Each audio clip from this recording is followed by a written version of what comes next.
Hi everybody, I'm going to pass it right off to Petra. What we are doing, this is our kickoff for Petra's amazing portfolio of Italy, passport of Italy, an Italian wine course. This is the first kickoff. Petra's all ready to go. She's going to describe everything that's happening. I know a lot of you got the Negroni kit, so get your Negroni kits out and running. We have the kickoff today, and then the next class is going to be Piemonte. So Tiffany, follow me.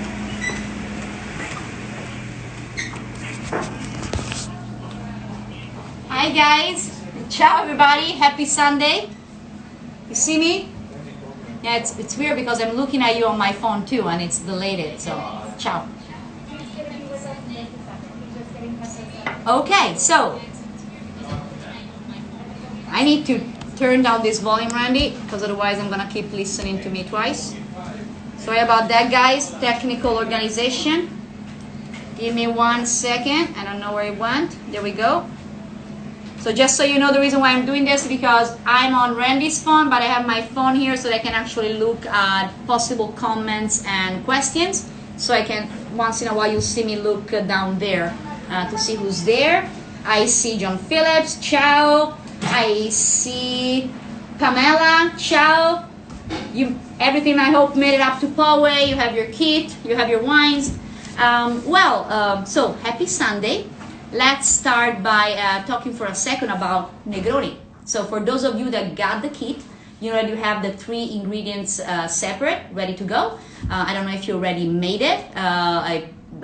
Just so you know, the traditional recipe of Negroni is 1/3 of each ingredient, but Tommy did a spin to it. So we gave you the ingredients for the Tommy's Negroni, which has a little bit more gin and a little bit less of the other 2 components, which are Campari and vermouth.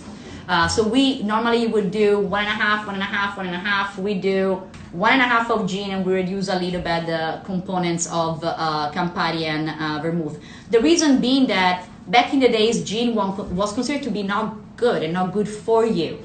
Therefore, people would say add more amaros, which are good for you instead. Well, now gin is an amazing product. Look about the San Diego scenery and all the amazing distillery that produce local gin. So we decided that we want to highlight actually the gin component. So if you haven't made it yet, with your containers, you measure for each cocktail 1.5, etc., etc. Okay, and then the garnish is the orange. Typical garnish for Negroni. The history of Negroni. Negroni was invented in Florence, actually, so in my hometown, and it was 1919 when the Conte, you say Count in English for Count. Conte? Count, yep, Count and Countess. Went to a specific bar, which was Caffè Casoni in Florence, and asked for a twist on the Americano, which already exists. He said, I wanted a stronger drink. Could you just take off the soda and put gin in it instead? That's when Negroni was born. So this bartender made it for him. He loved it. And now Negroni is not made with soda, but with gin. Then, there's a long history of Negroni, lots of changes. Today you have Negroni sbagliato, which is another twist on it, where you remove the gin and you substitute with Prosecco, with bubbles. And then, of course, you have the Americano with the component of gin is actually soda water. So, happy Sunday. I hope you made your Negroni. Now I'm going to really cheer and have a sip.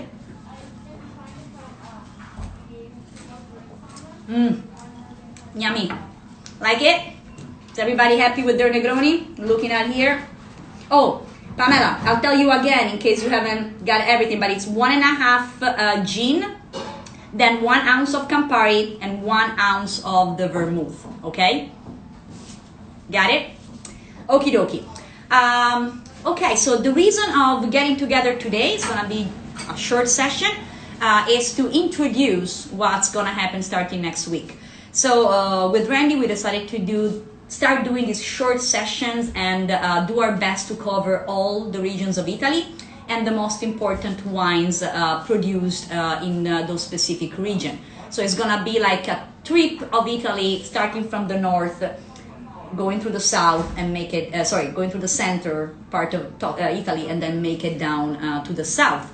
And we're gonna start with possibly one of the most important wine region in Italy, which is Piemonte. So that's gonna be our theme on Tuesday, if you're willing to join. As you know, we put together these wine kits. So for every session, we're gonna have 2 wines available. In most cases, it will be a white and a red. There might be 1 or 2 regions where there might be 2 reds, and there might be a region or 2 where we also include a rosé. But all these kits are gonna be available for purchase for $39. So we're gonna keep it constant in case you wanna do all the 10 classes. Call us, email us in case you wanna try to get all the kits at once. We can try to help you with that. But the most important thing is that you let us know in advance so that we can kind of schedule orders with our suppliers and make sure we have the wines in for you. Which is your favorite vermouth? I like lighter vermouth. I like also white vermouth like Lillet. Now the one that you guys have is the Carpano Antica, which is also beautiful product. I'm not really smart on vermouth like Tommy would be, for example. So if you have more questions about this specific product, please email us and I will grab Tommy ears and try to get good answers for you. Looking if there's other questions. Hi to everybody else who joined so far. Some of your names, hi Natalie, I know you, hi Gail. Some of the other names, Randy knows them by heart, but I don't know because they're not your real name. But anyway, so the other thing I wanted to cover today, it's a little bit more of general information that can help you then navigate to the next sessions that we're gonna do.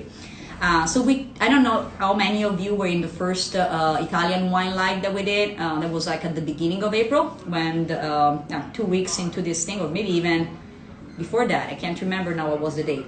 But long story short, Italy is a beautiful country, but it's composed, as you know, of 20 regions, and each region has its history, its habits, its culture, its wines, its food. So it is very important to understand the wines of each region, to actually understand the regions itself, the people who live there, what happened to the region, which were the different people that passed through, starting from centuries and centuries ago until today. It's also important to know that Italy is a very, very young country, younger than United States in terms of being unified. As I mentioned in the previous live, we're talking 1861 as the date in which Italy was actually reunited. Stopping 1 second to answer to a question. Do we add orange or orange peel? You can do both. I do not mind if some orange juice gets mixed into my flavor. I'd say that in most cases you find like the fancy little twirl orange peel.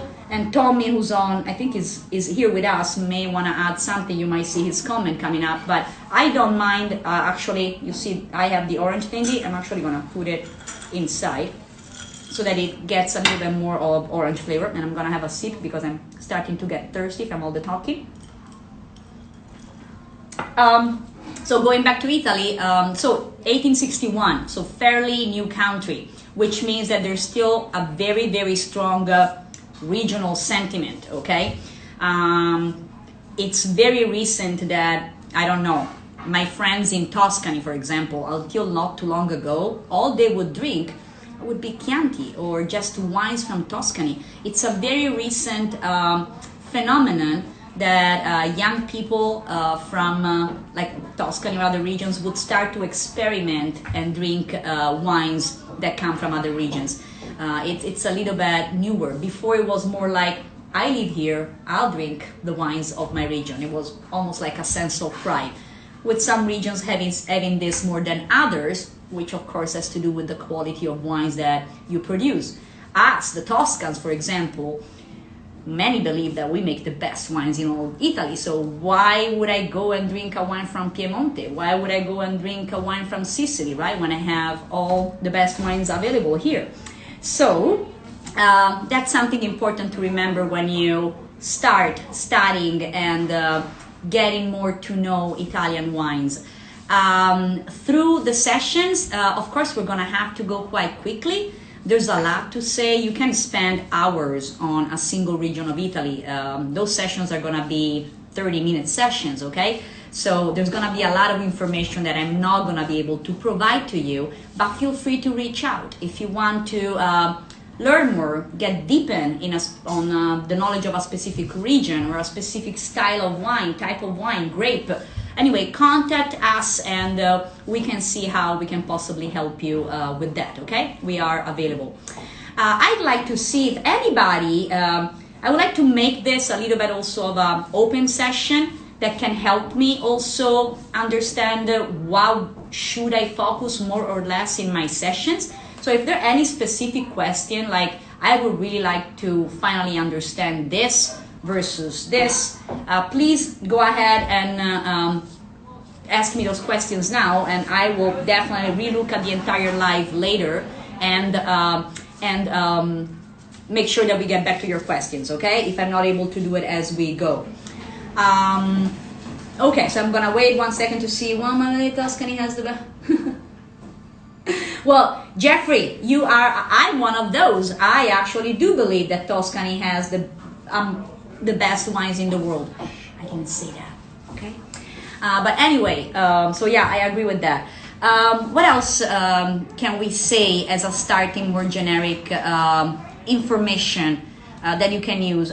Let's talk a little bit more about how to taste wines once we're gonna get to that point in each session, because the flow is going to be talking about the region or regions. In some sessions we're gonna put together 2 or 3 regions, so talking more about a specific area. And then after we talk in general about the specific area and the wines made in that specific area, we're gonna go ahead and taste the wines that you got in your kit or not. And of course, if you don't get the kit, you can always ask us in advance which are the type of wines that we're gonna taste, and maybe you have them already at home in your cellar, maybe you buy them from your wine shop next to your house. We're not gonna be jealous, of course. We're happy if you get them from Solare, but you don't have to. As long as you have the same type of wine, you can easily follow the tasting, I think. And you'll be interested actually to maybe compare. Maybe if one of you has a different wine, we can talk about the difference that you find on it. But that being said, when we taste together, always keep in mind that tasting wines is a very personal experience. And we talked about this when Tommy and I did the live about New World versus Old World and how to taste wines. It is important to know that everything that you're gonna smell, taste, and experience in a glass of wine has to do with your memories, has to do with where you grew up. Did you, for example, had the chance to take walks in the woods and smell wild berries? Because wild berries don't smell necessarily like the one you buy in the store. Where you grow in an area where you can easily smell honeysuckle, therefore that aroma that it's right in your memory. So it has a lot to do with that. So if you, for example, were exposed more to a certain aroma than me, you might detect that right away in a wine, and I might not be able to do so because it's just not stuck in my head in terms of olfactory memory. So remember that when you taste wine, again, it's your experience, and don't let anybody tell you what should smell or taste in a wine. That's really, really personal, okay? Of course, there are some guidelines that you want to follow. It would be weird if you taste or smell cherry in a white wine. I'd be like, are you sure? Is it possibly something else? But other than that, it's really your own experience. And we're gonna talk more about tasting the specific when we'll get there in the individual sessions. Let me see if there's any question here or something. So somebody mentioned Brunello. Yes, of course, I'd say Brunello is one of the greatest wines produced in Italy and one of the greatest wine worldwide, no doubts. Yeah, I see somebody else agreeing with that. Yes, Brunello. What else do I want to tell you? First of all, let me, for those who may have joined later and have the Negroni kit, I want to repeat one more time the recipe. So again, the traditional recipe, if you have the ingredients at home and you can kind of play around with that, it's a third of every ingredient. So Negroni is always made of gin, Campari, and vermouth, okay? Now, if in our case, as I said earlier, Tommy prefers to highlight the gin on it. So we personally do 1.5 ounce of gin, 1 ounce of Negroni, 1 ounce of vermouth, and then the garnish is orange/orange peel. Okay, guys? Alrighty.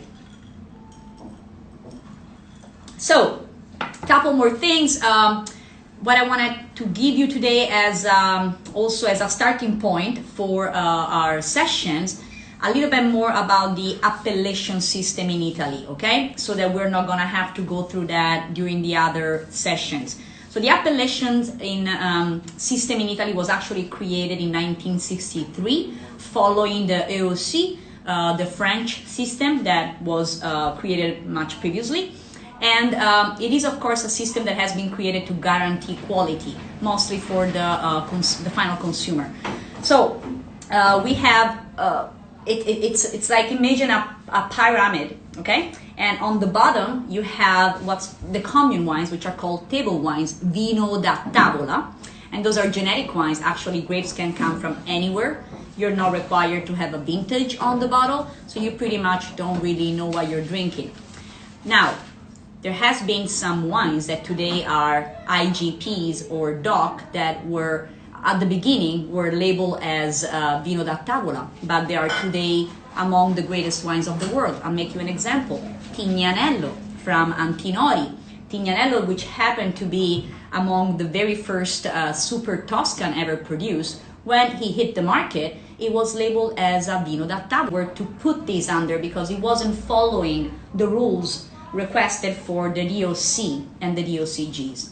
So after vino da tavola, you have the what's called IGT, which means Indicazione Geografica Tipica, which translates from typical geographical indication, meaning that in this case, you still have quite a bit of freedom in terms of how you're making your wine, but at least it refers to a specific area of production, okay? And this category was actually created later in the early 90s with the purpose exactly of covering type of wines like Tignanello that couldn't fit in any other category. So the IGT was actually mostly created for Super Toscans, and now of course you have them in every region. It doesn't apply just to Super Toscans, but that was the main reason why it was created.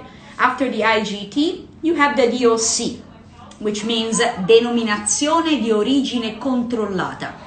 Okay, now here you start to have quite a bit of rules, quite a bit of specific requirements that you have to follow in order to be able to put the DOC on your label. And then on top of that, you have the DOCG, which is Denominazione di Origine Controllata e Garantita. Here, regulation, rules that the winemaker, the winery has to follow are at its higher standards. So they really regulate everything from the yield, from the alcohol content, the way how you're gonna age the wine, the color the wine must have. Remember that every time that the producer makes a wine in Italy, they actually have to go in front of a little judging table. I mean, there's a panel, that's what I meant to say, which is gonna judge the wines and make sure that the wine is typical. When I say typical, it means that, okay, you follow the rule, let me look at this Chianti Riserva. Is the color the typical color of the Chianti Riserva? Is the alcohol content the minimum alcohol content that we want to have?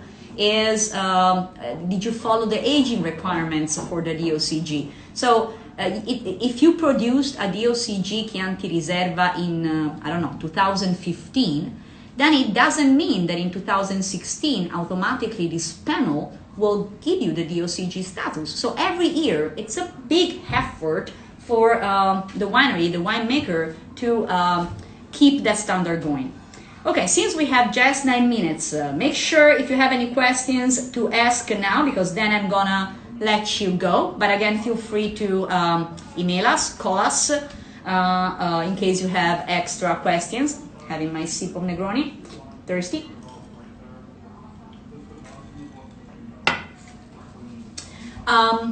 So these appellations are important because it's important to know what you're buying.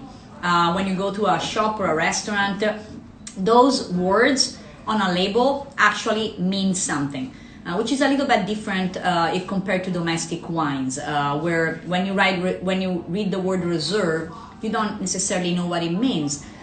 For a winery, it might mean that they selected the best vineyard to produce that specific wine. For another winery, it might need that they follow different vinification systems, so maybe it's aged longer. It could be a lot of things, but it's not regulated, right? So reserve on a bottle of Cabernet from Napa, it's visually it's mostly marketing, and you need to know the producer in order to know what the word reserve eventually means. What time Tuesday? I believe, unless I misremember, that all the lives about wines are gonna be at 4:30, and I'm hoping that this time works more or less for everybody.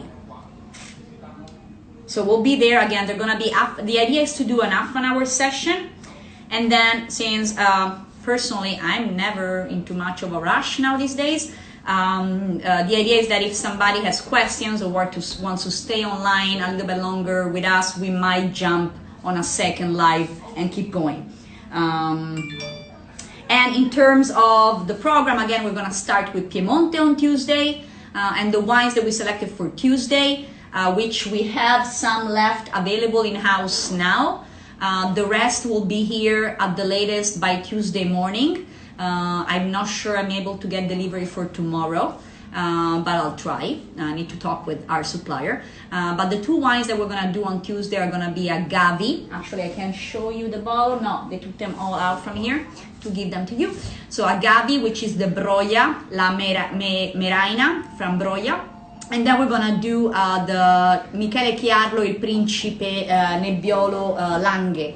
So we're gonna look at Cortese, which is a white native variety of Piemonte, which is the variety that makes Gavi.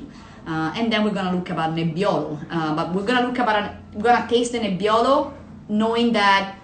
Let me see who answers to that. Which great wines of Italy are made out of Nebbiolo? Let's see who answers.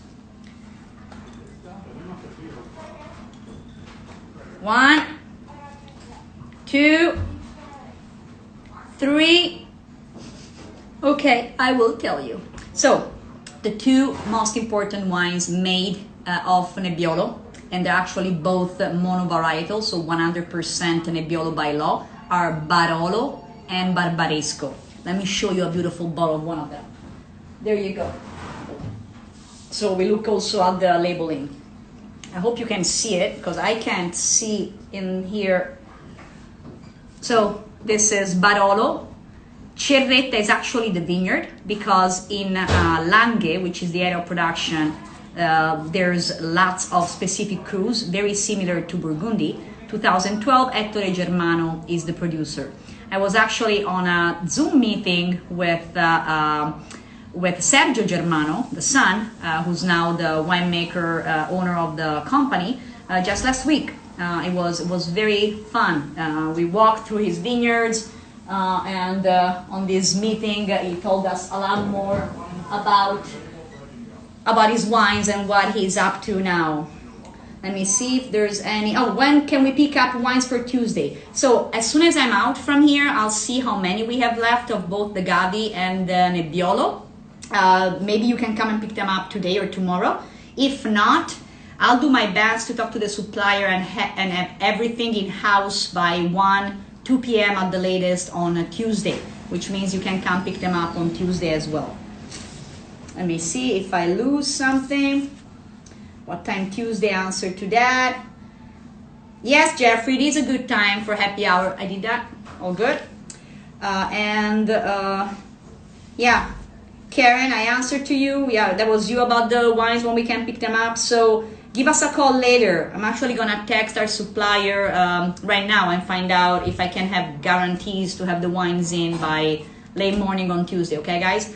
And the idea is that, again, we'll go week by week, but for those of you that are watching now and they're really interested on following us on these sessions on Tuesday and Thursday, if you let us know as soon as possible, if, for example, you want to commit to the kids for all of the classes, that would help us a lot in organizing orders. So if you can, let us know and we'll keep track of what you need. Seeing if something else came in recently. I don't see questions. We're good. Okay, so first of all, you're enjoying your Negroni? How's it tasting? Petra, you haven't Ciao, finished Priscilla. yours yet. You should have finished it by now. I know, I've talked too much. Talk too much. It's So not you're- a good thing when you have a Negroni in front of you. I should talk less and drink more. Go, Randy. You have a question? No, I was just saying everybody's loving it. You're doing a rock star job as Yeah, always. say hi to Priscilla. We're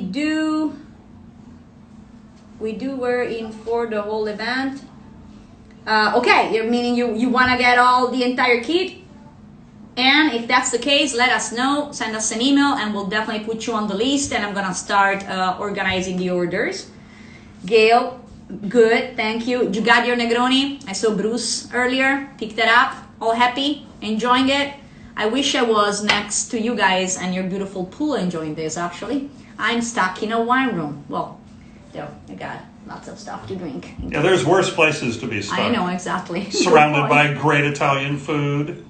Indeed. Well, just so you know, one last thing that's mostly about me, but I wanted to let you know that I'm so happy to do this thing with you guys because I'm also trying to get certified as a wine educator. So spending time with you and talk about wines, I think is gonna help me and give me some practice about this. So I appreciate you being there listening to me. I will look forward also to have feedback from maybe the few around you that might have a lot of knowledge and might be there listening to me and saying, I would have said that differently. Let me know, okay? I will appreciate your feedback. My goal is to give you key, important information that help you as consumers. So when you go out to your favorite restaurant, when you go to your favorite wine shop, you have a little bit more benchmark indication that can help you make the right choice. Not just in terms of knowing what's high quality versus lower quality, but understand a little bit more your palate. What is that you like in the realm of Italian wines? There might be something that is your cup of tea and something that is not. You might love the lighter, more elegant wines from the north and don't really care for the more structured, fruit-forward wines from the south. You might like the crispy whites from Trentino and Friuli-Venezia, Giulia, the whites. Or you might like the more, again, structured white wines from the south, like Greco, Falanghina, Fiano, or wines from Sicily. So I hope that those little sessions will give you the tools to navigate better your choices. Looking if there's any other question. Tom, I'm happy to. Typically, how much are the kits going to be? $39 each. I said it at the beginning. Probably, maybe you were not there. Oh yeah, ciao. Nice to see you. And Edward, you're there, our friend. So yeah, for the kits, we're trying to keep them all at $39, and they're gonna be all 2 bottles. In most cases, 1 white, 1 red. As I said earlier, maybe there's a region or 2 that we're gonna do 2 reds. Maybe there's a region where we're gonna include a rosé. But it's always gonna be 2 bottles, always $39. And again, if you let us know in advance, we might be able to set up the entire kit with all the wines ahead of time for you, so you don't have to come to Solare every single day. Make sure you remember that you should think about also pairing those beautiful wines with some amazing food.